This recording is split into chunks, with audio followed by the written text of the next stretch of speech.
Okey, Cik GPT.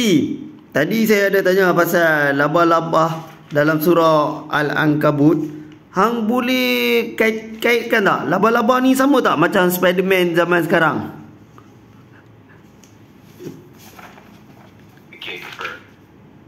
Kalau kita tengok perumpamaan labah-labah dalam surah Al-Ankabut ayat 41, Allah nak tunjukkan betapa rapuhnya perlindungan yang bukan berasaskan kebenaran ni asas. And so saya ingin saya dengan eksperimental moden ada berasal dari Lexent, SAP, teknologi dan ilmu sains.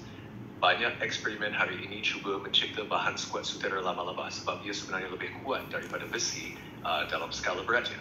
Tapi walaupun sebab ia tak ada biarkan kepada ilmu alat, Allah tetapkan dua eksperimen genetik dan artificial intelligence. Manusia hari ini bereksperimen dengan modifikasi DNA, AI dan teknologi canggih. Sama seperti labah-labah yang membina rumahnya sendiri tapi tetap rapuh, manusia boleh buat teknologi sehebat manapun. Tapi kalau tak berasaskan kebenaran dan nilai moral yang betul, akhirnya boleh hancur sendiri. Dia eksperimen sosial dan ideologi. Banyak sistem atau ideologi moden cuba bina rumah yang nampak kukuh atau stimulus asasnya ketika timbul sekarang runtuh. Contoh macam kapitalisme yang melampau, sistem politik yang menindas, atau eksperimen sosial yang cuba cabar fitrah manusia.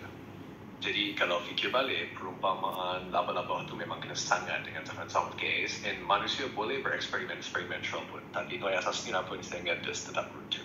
Kalau ada contoh lain,